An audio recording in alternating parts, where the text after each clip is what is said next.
Hey guys, well, we're on vacation at Disney World, and I've been just trying to find some time to sit and just record for a few minutes just about my thoughts on this whole abortion thing with Jesse Ridgway, who I had never heard of up until a couple days ago when, the internet went crazy about all this. And so I wanted to give my thoughts, take them or leave them. I'm human. But I really feel like there are just some things I wanted to share, and I'll share with you for those who don't know me, like why I feel compelled to share. Number one, I'm a disability mom. I have two adult children with significant disabilities and who are medically complex. One of them, my daughter Courtney, is in heaven. She passed away 4 years ago at age 21. My son Kevin, we brought into our home through adoption from El Salvador, and identified adoption. And then I also work in full-time disability ministry. I've been doing that the last 9 years, specifically now for adults with disabilities, many of whom have Down syndrome. And then the other piece is that my testimony of how I came to know Jesus was in an abortion clinic. I was a teen mom and literally met Christ moments before I was going to abort my daughter Courtney. And so there's a lot of this story that we're seeing online that just resonates with me. And so I just really wanted to just share my thoughts. And again, take it or leave it. I'm not perfect. I just wanted to process this with people and just kind of share what has come to my mind as I've just read what, they said, how people have responded, how Christians have responded, how the world has responded. So the first thing I would say is when I walked into that abortion clinic 26 years ago to abort my daughter, I was raised as a church kid. I did not believe abortion was right, but I was devastated. I was distraught. I was confused. In a matter of 12 hours, two trusted adults had failed me, did not provide me any source of hope, encouragement, anything that would have made me say, I'm not doing this. And so my prayer to God the night before that abortion was, Lord, keep me from doing this because I can't keep myself from doing this. And God showed up that day in that abortion clinic and did a miracle and saved my daughter's life and saved my soul and rescued me. So I think the first thing I want to say is why does this surprise us? Number one, apart from Jesus, there's nothing good in any of us, right? Our hearts are wicked. Our hearts are selfish. Our hearts are self-serving. This shouldn't surprise us.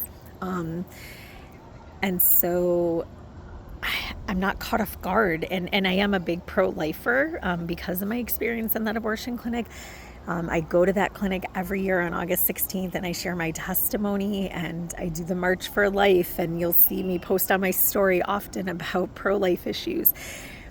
I'm not surprised because I know 67 to 80% of babies with Down syndrome are aborted in the United States, and it's higher in other countries outside of the United States. And so none of this surprises me. And I guess I would just ask you, why does it surprise you?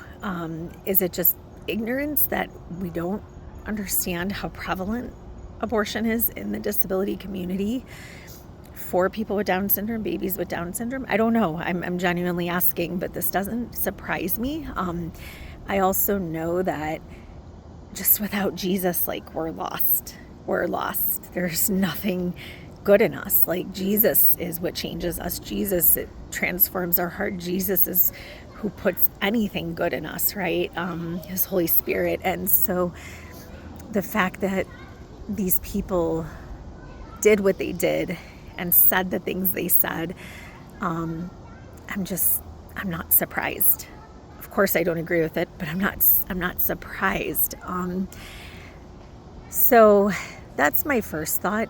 And it's also hard for me because I understand how easy it is to end up in a place like that. And I guess I would say, for me, yeah, it sounds terrible to say like, hey, we're killing a baby because it's going to have Down syndrome. But then I'm also like, I was going to do that because I wanted to go away to college, because I couldn't understand how God wouldn't want me to go away to college, and I desperately wanted to do that and felt like I needed to do that. And so that's the story of most abortions. I know sometimes the liberal media wants us to think it's incest and it's rape and all these things. It's not. That's a small fraction. It's selfish reasons that people end up in those places, and it's coercion that makes women end up in those places. And so I would just encourage you, and I would challenge you, like, yeah, have righteous anger about this, because it's a life, and it should bother us. But I would say, like, have righteous anger about all the abortions that are happening, all the abortion pills that are now just, you can walk into Walgreens and buy those, right? Babies are being flushed down toilets left and right. Like, where's our outrage? This is not uncommon. So I know my heart. I know who I was before Jesus. And trust me, like, it is only by God's grace. It was only because of a miracle that he saved me from doing something I would have regretted the rest of my life. And I have so much compassion for women who end up in those places, because I get it. I've lived it, and I know how hopeless you can feel. And I guess I would just say too, like, as a Christian, as a disability mom, as someone who works in disability ministry, like I get it, and I believe it now. I believe it with all my heart. Like, these people are fearfully and wonderfully made, and they're made in God's image, and the Bible clearly says, like, who is it that made them, the mute and the deaf, right? Who is it that makes Down syndrome, right? It's God. And so I believe in the sovereignty of God. I believe that he is above every disability, right? He's the author, he's sovereign, right? And so do they believe that? Does this couple believe that? No. And why would they?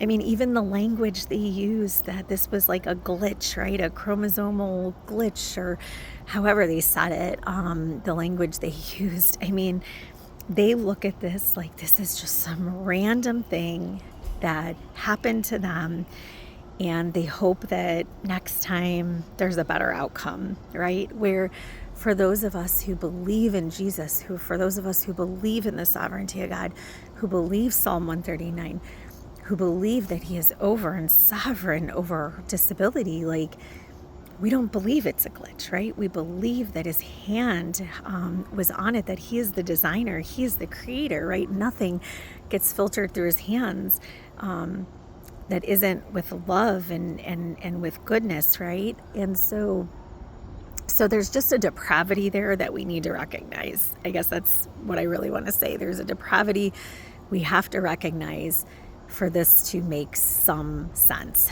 The second point I want to make is I think the world, I mean, just statistically, these people are not uncommon. Our culture believes death is better than disability. I'm 100% convinced in that. I've lived it. I hear it. Statistics support what I'm saying. And I think we're just all angry that somebody that's an influencer put that on social media and used such strong language. And I guess I would just ask the question, like, when we're saying, hey, it's World Down Syndrome Day, wear your mismatched socks, blah, blah, blah. Like, I just have been saying to people, I'm like, no, I'm not supporting World Down Syndrome Day. I think I'm going to, like, create a day of, like, let them live. Let them live. Why aren't we advocating for the unborn? Why aren't we saying, we're not angry that they don't value life, because there's so many of us that don't value life. Our culture doesn't value life, period, disability or not. This is truly like what we have voted for, what we have as a culture affirmed. And again, I think we're just angry that somebody actually tried to publicly justify this. But again, like think of it, 4 years ago, Roe v. Wade this month was overturned. And for someone who's a pro-lifer, like that's a victory that this went back to the states and now people can vote according to their conscience, right? And states can now reflect the conscience of the majority in that state. And that's how it should be, right? And that's why it was overturned. But we are a culture that has fought for the right to abort for any reason. And in some states at any point in time. And so again, I'm going to ask the question, why are we surprised? Why are we surprised? Why are people outraged that someone's aborting a baby because they have Down syndrome? This is what our culture has endorsed. This is what they have said is okay. This is what people have fought for. And then we're angry that this is what actually happens. It doesn't make sense to me. It doesn't make sense. And this is why, like, I march at the March for Life. This is why I post videos about what an abortion truly is. This is why I believe every life matters. This is why I will unapologetically say that I'm pro-life in any and every circumstance, because this is what is happening in our culture. And we're just mad because someone publicly said it. But again, guys, this happens all the time. And I don't know how you view it. You may view this worse because a lot of people love people with disabilities. But was my reason less worse? That I wanted to go away to college and so I was going to abort my daughter? I think we have to get to the root of our hearts. Are we for life or not? Because if we're really this outraged, we better start rethinking what we've been advocating for, what we've been voting for, how accessible we think abortion should be. It's hard for me. It's hard for me. But I also, again, go back to, I think we're a culture of death. I do. I think people would rather be dead than have a disability. I've had people say the craziest comments to me. You ask any social media influencer that's a special needs parent that posts their life online, the things people will post and say, why do you even have them alive? It's selfish. You've kept them alive, blah, blah, blah. We are a culture that does not value disability. And so when that is what our culture says and does, apart from maybe these random days per year where then we say we celebrate disability, again, what do we expect? What do we expect? So I probably sound negative because I probably sound like I'm somewhat supporting this family, and I'm not at all. I think it's absolutely sick. I think it's awful. But I think this is the way the majority of our country thinks. I think this is the way so many people think of disability. And they might support it, right? There might be people who are like, hey, yeah, for kids and people with Down syndrome. But then on the flip side, they would also very likely be people that have the same mentality as this husband and wife couple, right? So I don't know. I have so many feelings. I really do. I feel like I see humanity, and I see how, I look at it and I think, okay, I have kids that are not, according to the world, as good as kids with Down syndrome or people with Down syndrome, right? And so I wonder, I've heard the comments. I know what people a lot of times think about my kids, and so it's a lot of the things people are trying to justify is, well, these these kids with Down syndrome, like, they end up being such a blessing and they're so happy. So, and that's true. Like I said, I work with adults with disabilities. Oh gosh. Okay. Sorry. And that's very true. It's very true. But I would also say the second we start to value people based on their happiness, their worth, not their worth, their abilities, all of that, like, that's when it's a slippery slope. And this even kind of goes back to the whole abortion thing, is when you're advocating for women's choice and it's their body, this is the slippery slope. Eugenics, people that don't that aren't going to have, what we would consider a normal life or normal abilities. This is where, yes, they are going to be discriminated against, and this is why, as Christians, and I'm going to say this speaking directly to Christians right now, this is why it is so important that when we vote, when we speak up, that we're keeping in mind that even when we say something that maybe we have great intentions, if it's something that the world can twist and make terrible, like, we have to be very careful with our decisions, because there's always a slippery slope, right? And so you might be somebody who's like, hey, abortion's not for me, but I just don't think the government should tell women what to do with their bodies. Okay, it's fine to think that. I don't agree with it, but obviously it's your decision to think that way. But again, then there's that slippery slope of, but if someone doesn't believe they should have a baby with Down syndrome, like, they're going to abort that baby, right? And so that's where I feel like heavily convicted right now of, like, this is why I stand so firmly about pro-life, because we have to advocate for the unborn, because they are being discarded. They are being, discriminated against. This is eugenics, right? This is what the Nazis did to people, right? And so we have to be strong. We have to be courageous. We have to be okay with people thinking we're terrible people for saying, yeah, we're pro-life in any circumstance. And I guess I'm just going to go back to, this is what we have affirmed in our culture. This is what we have said is acceptable.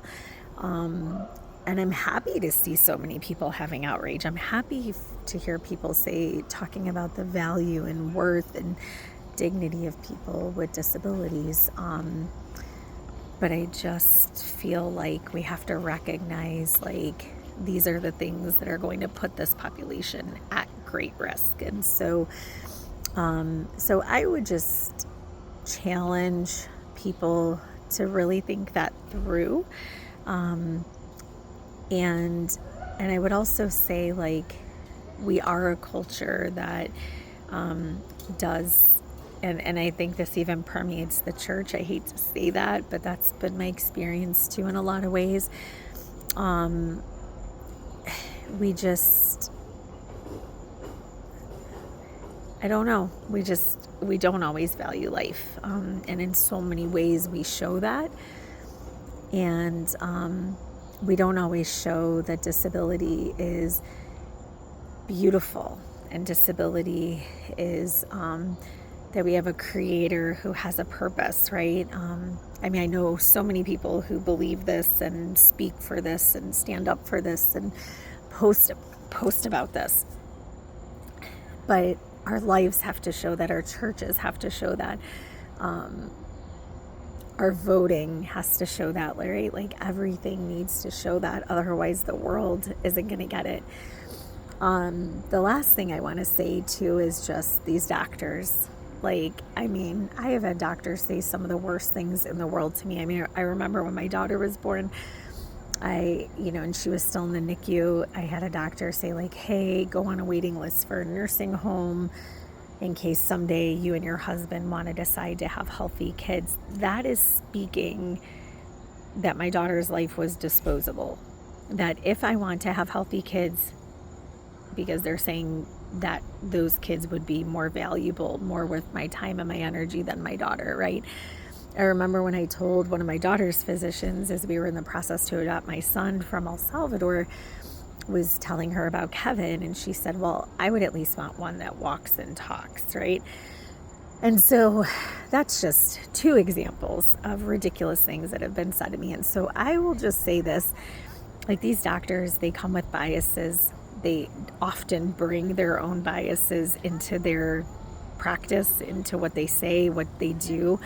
And as a disability parent, I will tell you, flee from any doctor who you can tell does not value life, does not value people with disabilities, because this will permeate the way they treat and care for your disabled child.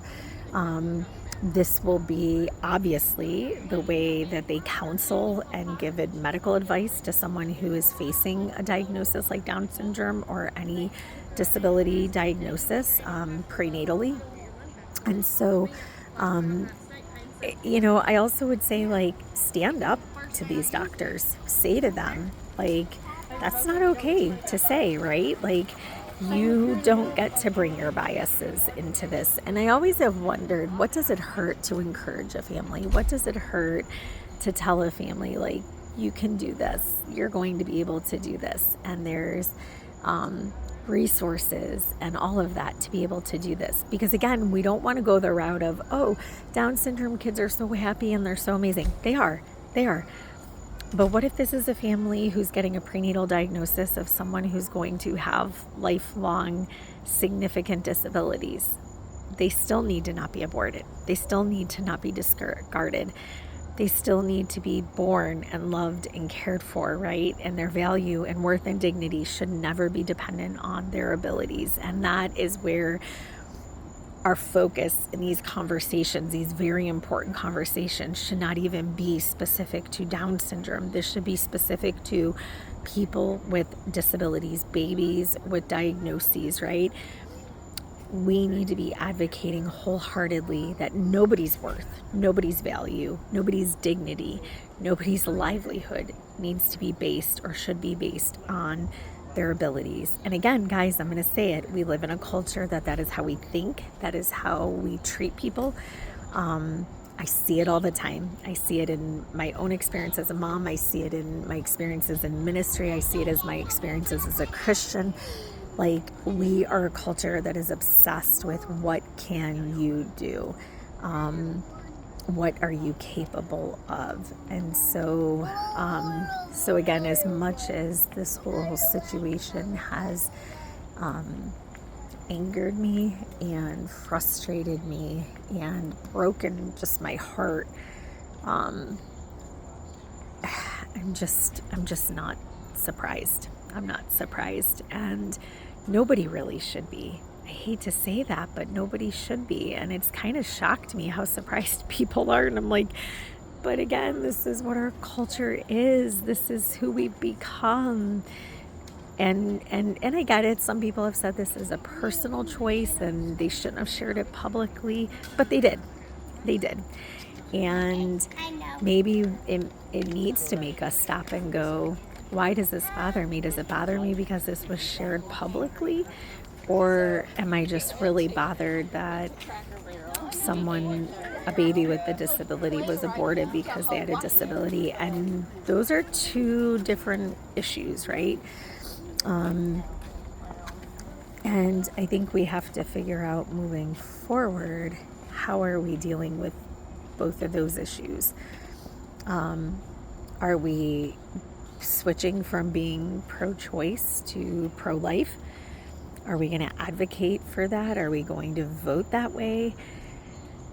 And if not, then I don't think, you really get to say that this is wrong or this is not okay, because this is the reality of what happens and the reason people have abortions. I mean, again, it's convenience. It's, I'm scared. I don't have support.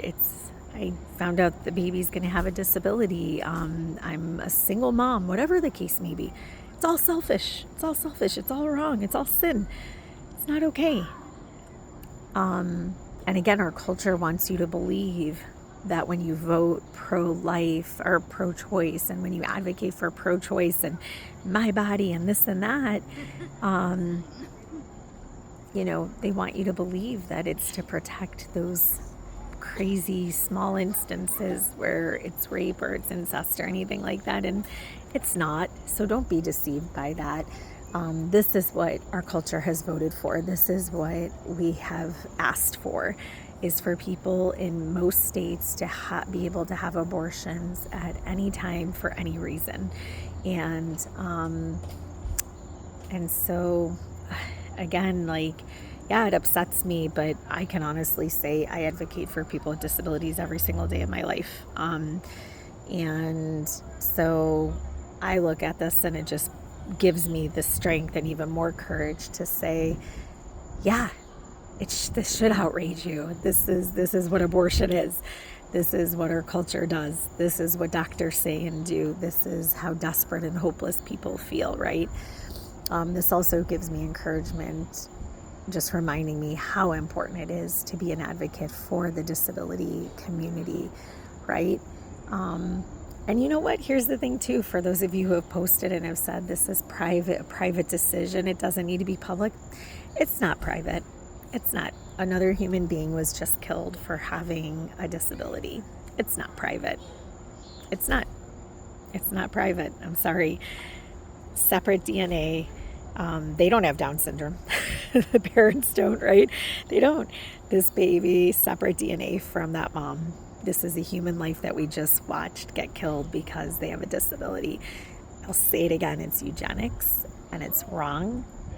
And we need to be voices of truth. We also, though, I don't know, I've just heard and seen on the internet, this family saying, that they're getting death threats and they're sleeping with a gun by them. I mean, again, you never know what's true that you see on the internet and all that. But I would just say, if you for a second think you're better than them, you're not. You're not. I know I'm not. I know before I knew Jesus, I was in an abortion clinic ready to take my daughter's life because I couldn't go to college. Because that's how selfish I was, and because I was scared, and because people coerced me into, making that decision. And so I'm not denying that it's hard. And again, I have a lot of compassion for women who end up in those clinics and all of that. But the reality is our hearts are wicked, and the Bible tells us our hearts are wicked and they're deceitful, right? And so these are just lost people. These are lost people who need our prayers. These are lost people who they may have this front right now of we made this decision. We know this was right for our family. Guys, they're going to be broken over this. I don't care if they know Jesus or not. They just took the life of their baby, and they are going to grieve this. They are going to experience pain this side of heaven forever. Even if they come to know Jesus, even if they ask for forgiveness, right, and repent, this will stay with them. This will stay with them in so many ways. This is something only God can come in and heal and restore. And so, guys, I know it's so hard because I know they used such offensive and harmful language, but I mean, this is just a chance for us to really assess our hearts, to assess what we're advocating for, to assess what we're voting for, to assess what we tolerate in our culture, to assess the way we talk about disability in everyday life. But I mean, again, I just think we have to be really thoughtful that this family, they're going to grieve this. They are going to feel the pain and the weight of this, and they probably already are. And they should. They took a life. I mean, I grieve the fact that I even went to an abortion clinic, right? But again, I know now that I know the Lord, I get it. I was lost. And we just need to remember, while we were sinners, Christ died for us. While we were sinners. And that is the thing that humbled me that day and turned me to Jesus, because God showed up and answered my desperate prayer for him to intervene and save my daughter's life. He showed up in that abortion clinic on August 16th, 2000. And it was his kindness that he met me right where I was at in my life. His kindness led me to repentance. His kindness brought me to him and showed me that I needed him. And so that is where I would just say, like, that is how faithful and how good God is.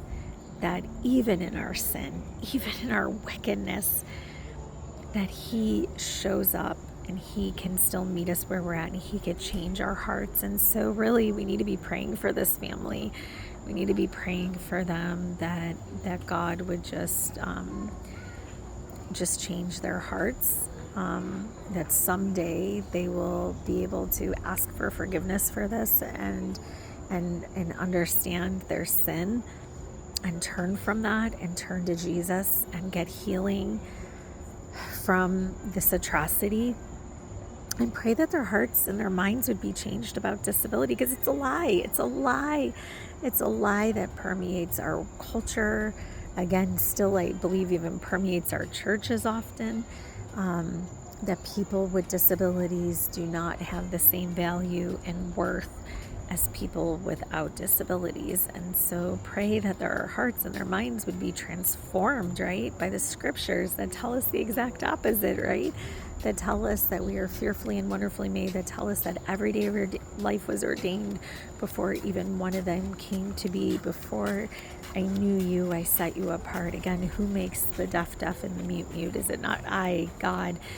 I mean, there's so many scriptures that just support his hand, his sovereignty, that he is the creator, that nothing comes into this world that has not gone before him. And so we need to recognize that is who God is. And these people don't know that. They don't know that. And so again, as much as it frustrates me, I also have to recognize that this is just what happens in the dark that was exposed in the light. And so again, how I'm going to end this video is, what are you going to do now that you've gotten a taste of what gets done in the dark and was exposed in the light? Is this going to change your heart? Is this going to change your advocacy? Is this going to change the way you vote? Is this going to change your abortion position? That is what we need to stop and ask ourselves, is that people are upset that he did this publicly. Don't be upset that he said this publicly. Be upset that this is what happens a lot in the dark and is hidden. Okay? That is what we need to be more angry about. That is what we need to be more upset about. That this is not uncommon. This is not uncommon. We're just mad because he said it publicly. But our righteous anger needs to be upset that this is common in our culture. Okay? That is what I would challenge you with. That is what I would encourage you with. God bless you guys. And please, again, I'm just a human being. I'm just sharing my thoughts. But I know the value, the dignity, the worth of people with disabilities. And I get it. I get that it is incredibly hard to hear someone say the things that this gentleman said, and it's painful. It is incredibly painful. But it's a reflection of our culture, not just a reflection of this one person. And so ask yourself, how are you going to help change that narrative? How are you going to create change in your culture, in your realm of influence, in your church if you're a Christian, right? Think of those things. That is the important thing for each of us to walk away with, okay? And just remember that there's no condemnation in Christ Jesus, right? There's no condemnation in Christ Jesus. Jesus said he didn't come to condemn, he came to save. And so we are just looking at a very visible picture of what it looks like to be lost, to be broken, to not have the hope and reassurance of Jesus and of God, who's a creator and who is sovereign above all things. That is what we are seeing, right? That is what we are seeing. And it's sad.